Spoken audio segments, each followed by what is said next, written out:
Hey guys, what's going on? So I just got something in my mail a second ago. It said something about a Facebook event. Sadly, I just claimed it without reading it, which was a mistake because now I have these two 10+1s in my summoning thing and they come with Lewis tokens. And when I go to open them, I'm met with this decision with withdrawal guide. And this is like when you are purchasing something in the shop, they have that little message there. I didn't even attempt to open the two packages yet because I'm a little bit worried. But we're gonna do it here on video.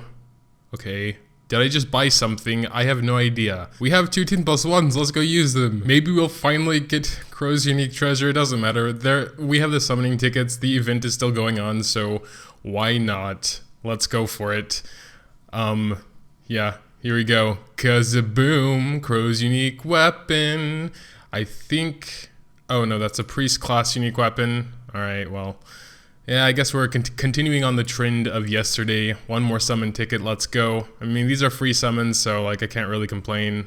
I mean, I kind of want to complain a little bit. I'll check my account, make sure I didn't actually buy anything, so be right back. All right, looks like everything is in order. So it's kind of weird, but it doesn't seem like there's anything to really worry about. I mean, when it's in your inventory and you don't have to like put in your information or anything, or your password to your PayPal or bank account or whatnot, then. So it looks like you guys have chose Aselica out of 528 votes.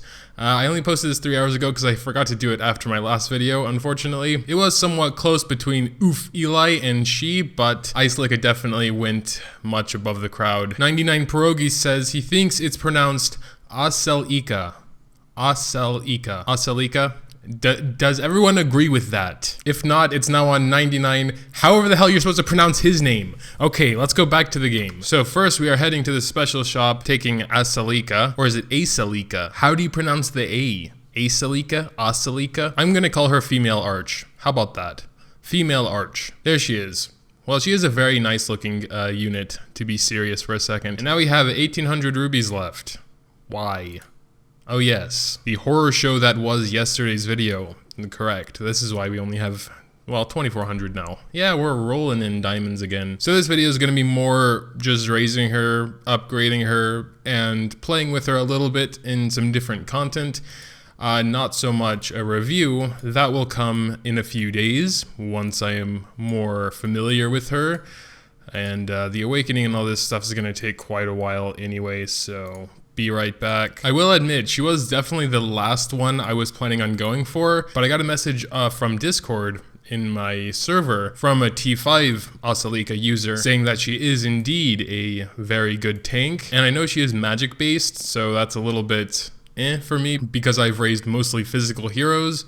But I think that is less important when it comes to tanks for the most part, even though she does also reduce M damage, so I don't know, maybe later on down the line I'll have to raise a magic team as well. I do have Epis already, and Luna, but actually after raising Kaula, Crow, and now her, I kind of wish they made the transcending process a little bit faster. What might be good is if you can just choose which Transcendence perk you want to unlock and then just feed in everything you would need to get them straight from like 3-star to T5, so you don't have to do the same process like 7 or 8 times for each hero. I'm not complaining about the way the system is now, not really, but it's just one of those things that come to mind once you have raised like 30-40 heroes, or maybe not having a separate window for purifying and, you know, putting the resources in and fighting them. Maybe having that one process so you don't have to keep switching windows. Again, this is very nitpicky, and transcending heroes isn't something you do all the time, like switching gear. Please have this a thing at one point. Also, as I stated in my overview for Female Arch, I really do like her rainbow sort of color scheme with her skills and all of that. You can see that here. It's very, very colorful. So with her unique treasure, which we do happen to have, which is one of the main reasons we actually got her, her third skill will be non-CCable, or she'll have CC immunity while casting it. And her third skill does a lot of things, if you've read that yet. It's a huge wall of text with many, many different effects on it. So I think getting them all off and her not getting interrupted is a pretty important part of her kit. Hey, we reached level 90. Pretty cool. I'm gonna put Philip in my team so maybe my Female Arch doesn't die instantly. Oh no, she did anyway. Missing out on those very important experience points. Now I'll have to use 1/10 of an extra deluxe potion. I will say though, I'm very happy they sped up this process, because it used to be like that when you were getting them to T4, T5, whatever. This would go very, very slowly, and you'd have to hit the purify button like 30 times. Now it's like maybe 7 or 8. Oh no, we are short on essence. We are missing some Essence of Patience, 34 of them to be exact, so let's go craft some. Go away, Fragment of Infinity, no one needs you. Did I say 36? Hope it's 36. No, well, it was 34, but whatever. Here's the final epic fight against Aselica, and the other Aselika died, of course. But she will no longer be weak in a second. We're going to bump her up, get her everything she needs to be good. Gotta claim all those rubies. We definitely need those now, because we spent all of them on nothing. That's actually not true. We did get Aselika's unique weapon and treasure, so can't say that. Oh, we have one more purify to do. Okay. I wouldn't really know yet what gear she needs. Probably more focused on P defense, because I think her unique weapon gives the highest attack, like a part of her P defense, which might not be really that important anyway. Guess it wouldn't hurt. So I'm probably just gonna give her some of my other tank's gear for now, just so we can check her out. Firstly though, we gotta max out her level. Gonna feed her 1594 deluxe potions. That's okay. And then we're going to max out her skill level, max out her skills with skill books, and what else? I guess going and getting this gold for the skills, so it leaves me alone. Unlocking the orb and artifact spot, and choosing her Transcendence perks. So, I don't know, I've heard she can be a sort of sub DPS as well, so I'll give her attack and HP for now. Maybe I'll change that later. I'm not going to mess with T2 perks right now because I'm not sure where I'm bringing her. Probably it's going to be experienced fighter anyway though. I want to check out her third skill first because this seems like the focal point of her. This one will reduce the mana cost by 1, and this one will increase the duration of IMDEF reduction.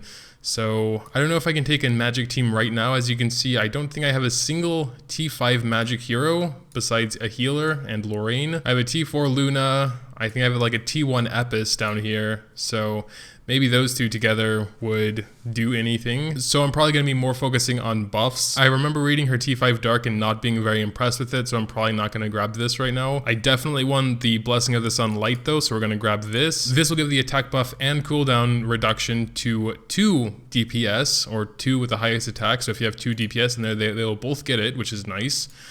Blessing of the Sun increases attack by 30k. Let's go ahead and give her experienced fighter. And besides that, I don't really know. Sword of the Sun, I think, is just a pretty basic stun, or yes, a 3-second stun. You could decrease the cooldown by 2 seconds on that, or have her get a pretty big attack speed buff for 5 seconds. I think I'm going to go for that for now. Maybe I'll switch that around later. One thing I need to know is if this Curse of the Sun stack happens with her third skill as well. Let's go to the training dummy real quick and find out, because if that 30% attack reduction can happen on her third skill and we just get that off immediately, then the entire enemy team would pretty much have a... It looks like Curse of the Sun does, but it doesn't actually hit as often as I thought. Oh, that's very interesting.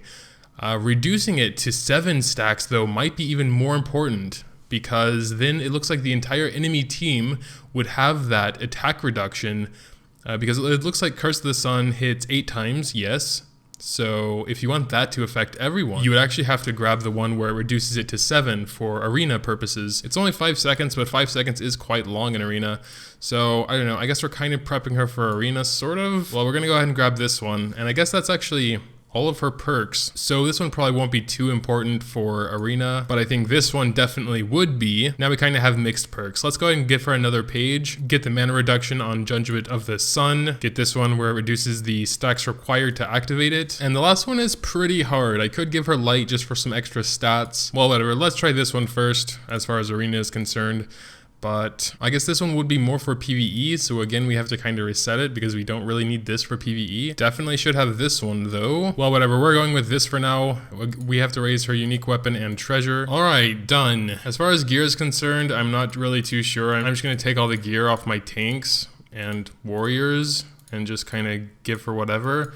I think we actually have enough just from Gao and Ricardo, so let's give that a try. Very tanky, P-def, P-block, blah blah blah. Again, well, there's some attack and attack speed there. Might not be horrible. She is kind of built like a tank for now. And because I kind of am more interested in the attack buff to my allies as far as PvP is concerned, rather than her doing damage herself. And I don't know, I guess this mirror for now, again, since I guess we're making her a tank for now, might change that later. We're just gonna give her a P-Tough, an M-Tough, and an MP recovery. I don't know if I want to do an ancient. Yeah, let's do an ancient MP recovery for now, and then we'll probably keep that regardless of what we decide to do. Maybe we make her an offensive tank. We'll see. I've already done all of my like daily quests today, so we can't really see that. Well, we can make sort of a little magic team with Luna, Priscilla, Aselica, and who was the third one? I think Laius or something. Okay, this is not a very high level team. Luna only has a 0-star unique weapon and etc. So yeah, just keep that in mind. We're gonna start with Aselica's third skill, just kind of see how that plays out. Okay, I mean, she's not doing that much damage. I think she's lower than Laius's currently, but that's to be expected since she is built as a tank. Luna is doing decent damage, I guess. She is getting buffed from Priscilla and Aselica, I believe. So yeah, that's also to be expected. Aselica's second skill has a pretty long cooldown though, and I think the attack buff only lasts for 15 seconds. Okay, so it's a 75% uptime, so it's not horrible. And the run is going pretty quickly, I would say. This is hell mode on chapter 7, so definitely not bad for a pretty underwhelming team as to what I'm used to with like higher stars on the unique weapons, etc, etc. So yeah, I mean, it's not bad. Just first impressions wise, like again, she's not going to be doing much damage unless she's built like a DPS, which we could try.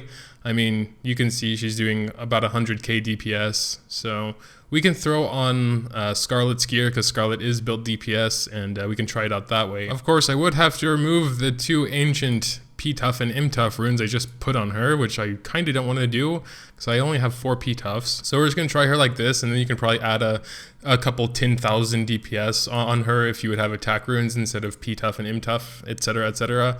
But I think for Arena, she actually should be more DPS-y because of her third skill, doing that damage across the whole board. But let's see how she looks now. Again, we're going to be using her third skill first. Here it goes.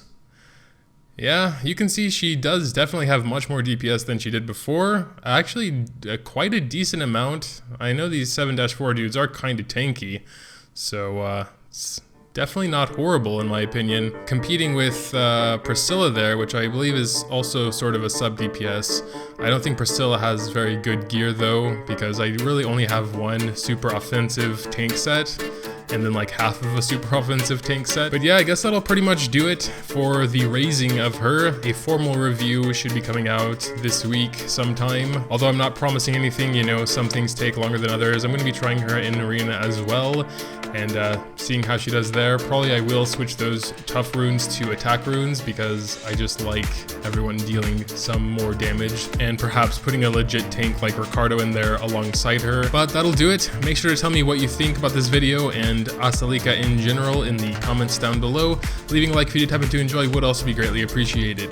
Thanks, as always, for watching, and until next time.